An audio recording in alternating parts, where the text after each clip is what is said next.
जैकी, ये बहुत ही दिलचस्प सवाल है। आपने सही कहा कि भले ही हर जगह समय अलग अलग हो, तारीख पूरे दिन दुनिया के एक बड़े हिस्से में एक जैसी ही रहती है।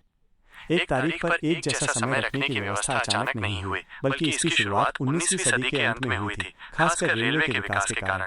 मानक समय क्षेत्रों स्टैंडर्ड टाइम जोन्स की शुरुआत। पहले हर शहर और गांव में अपना स्थानीय समय होता था, जो सूरज की स्थिति पर आधारित होता था। जैसे ही सूरज अपने सबसे ऊंचे बिंदु पर होता था, लोग उसे दोपहर 12 बजे मानते थे। इससे एक शहर से दूसरे शहर जाने पर समय में कुछ मिनटों का अंतर आ जाता था। लेकिन जब रेलवे का विस्तार हुआ, तो ये व्यवस्था बहुत अव्यावहारिक हो गई। ट्रेनों को सही समय पर चलाने और दुर्घटनाओं से बचने के लिए एक मानकीकृत स्टैंडर्डाइज्ड समय की आवश्यकता महसूस हुई। 1883 में अमेरिका और कनाडा में सबसे पहले उत्तरी अमेरिका में रेलवे कंपनियों ने एक समान समय लागू किया।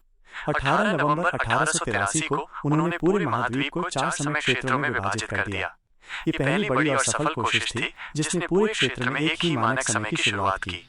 1884 में अंतर्राष्ट्रीय सहमति। इसके बाद दुनिया भर के 25 देशों के प्रतिनिधियों ने वाशिंगटन डीसी में एक सम्मेलन में भाग लिया।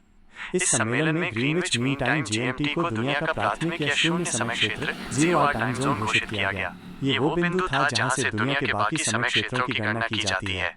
इस तरह दुनिया को 24 समय क्षेत्रों में बांटा गया, हर क्षेत्र एक दूसरे से 1 घंटे के अंतर पर था। इस फैसले ने एक वैश्विक मानक स्थापित किया, जिसने ये सुनिश्चित किया कि तारीख भले ही बदल जाए, क्योंकि अंतर्राष्ट्रीय तिथि रेखा है, लेकिन प्रत्येक समय क्षेत्र में समय एक निश्चित नियम के अनुसार चले। भारत में भी 1947 में स्वतंत्रता के बाद पूरे देश के लिए भारतीय मानक समय (IST) को लागू किया गया, जो इलाहाबाद नैनी से गुजरने वाली देशांतर रेखा पर आधारित है।